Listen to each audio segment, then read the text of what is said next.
Chapter 53. She was growing impatient.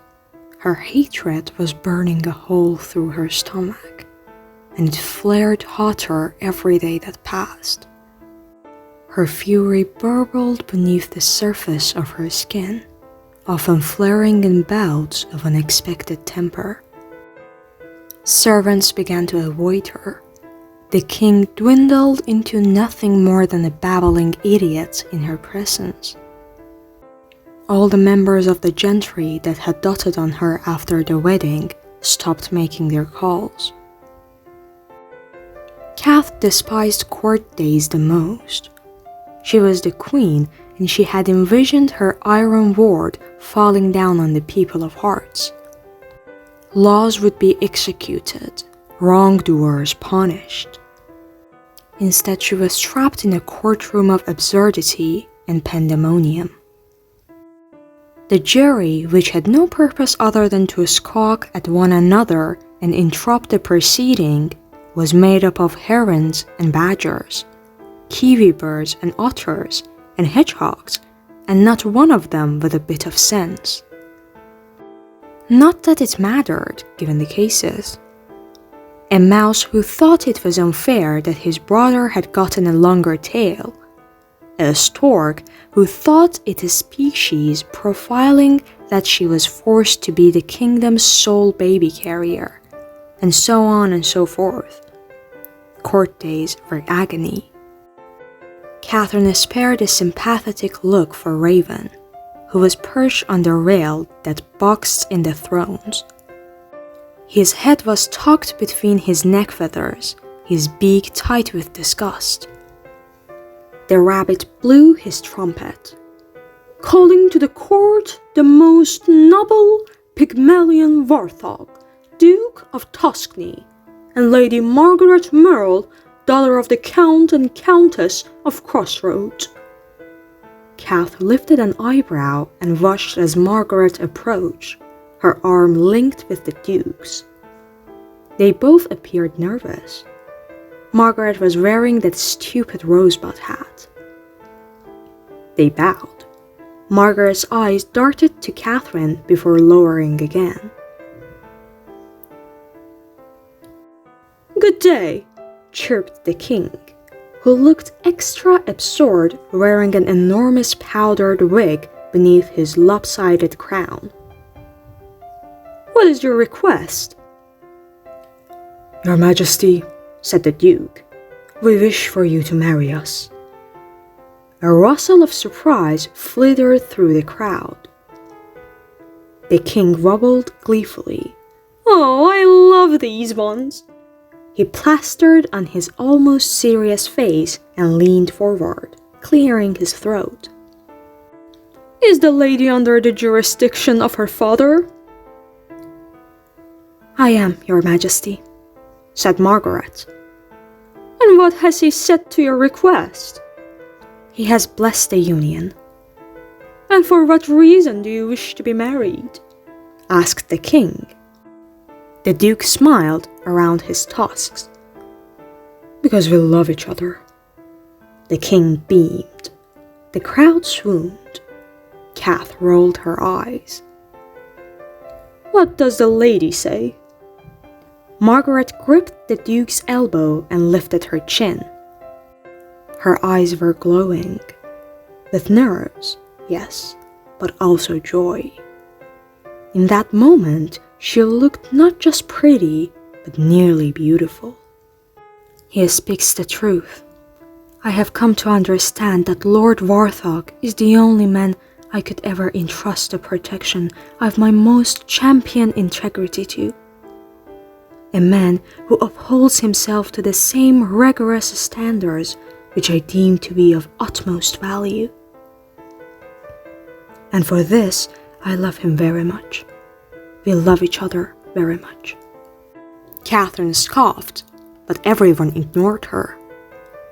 The king gestured for Margaret to come closer. When she was close enough, he whispered, "You are aware that he is a pig, yes?" Her mouth fell open in outrage. "Your Majesty, What a crude thing to suggest. A long, awkward silence followed, until the king started to giggle, embarrassed. My mistake, never mind. He waved his hands and sent her back to her groom's side. As I see no reason to deny this request, I now deem you... Catherine shoved herself to her feet. Wait. There was a nervous squawk from the onlookers, and several of the smaller creatures dove off their chairs and cowered beneath them. Margaret paled. Margaret Merle, I have known you my whole life, and in that time I have heard you refer to the Duke as arrogant, rude, and excruciatingly dull.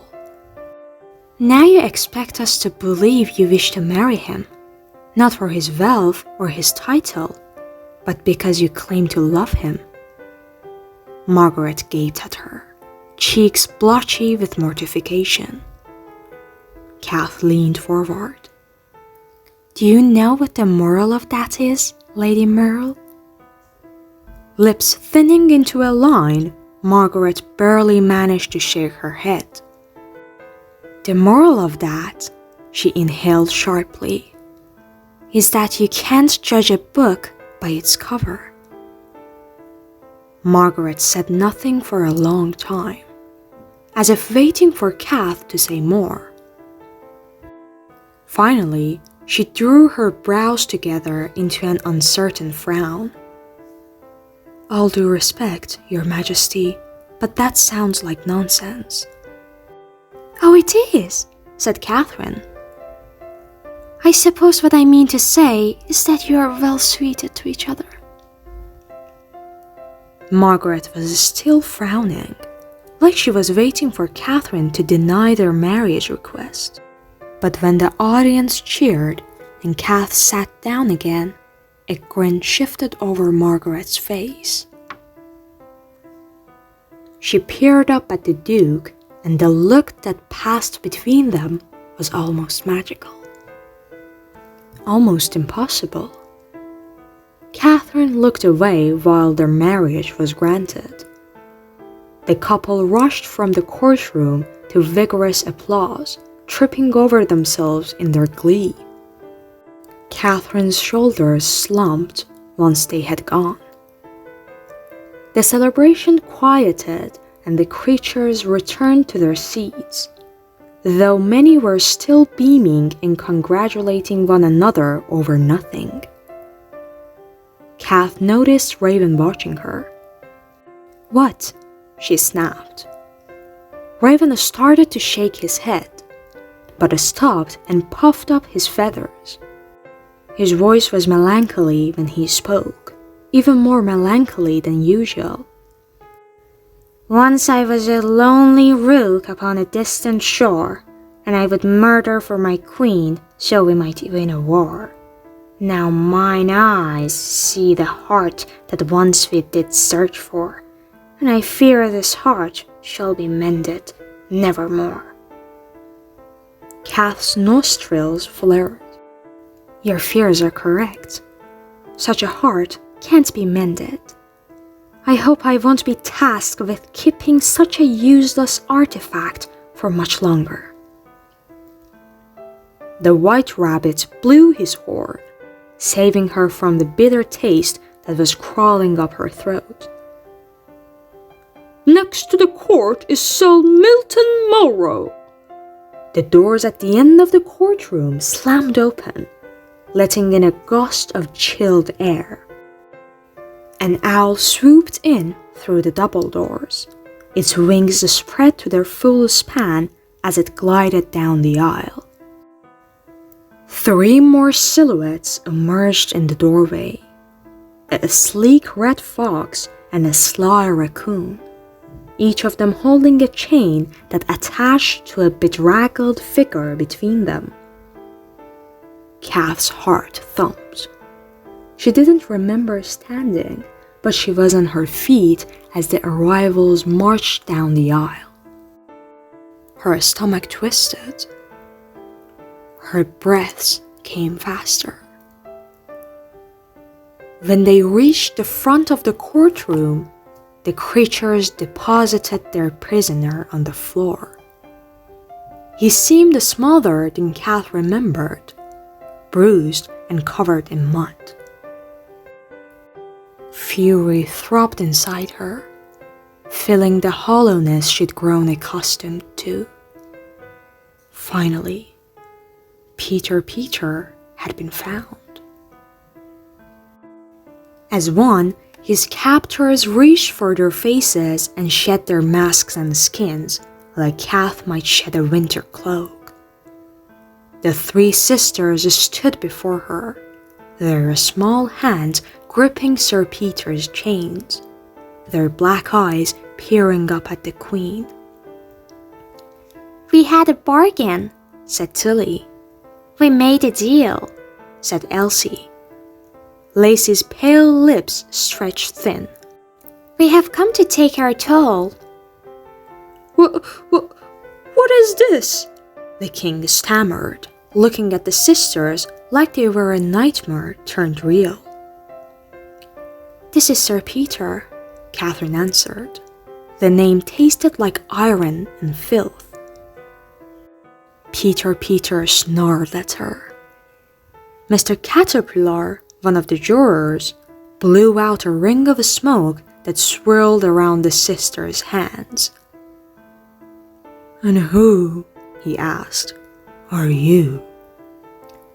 Elsie clasped her hands together, as if she were about to recite a poem. "There were once 3 sisters who lived in a well. They were very ill." "They were dying," clarified Lacey. Tilly nodded. "They were dying for a long time." "But they knew," continued Elsie, "that one day there would be a queen who would have a heart she had no use for. Such a heart could sustain them." "That queen is there," said Tilly. "That time is now." In unison, the girls drawled, "We have brought your vengeance, and we shall have your heart in return." Kath's attention didn't lift from Peter. "Take it. As you said, I have no use for it."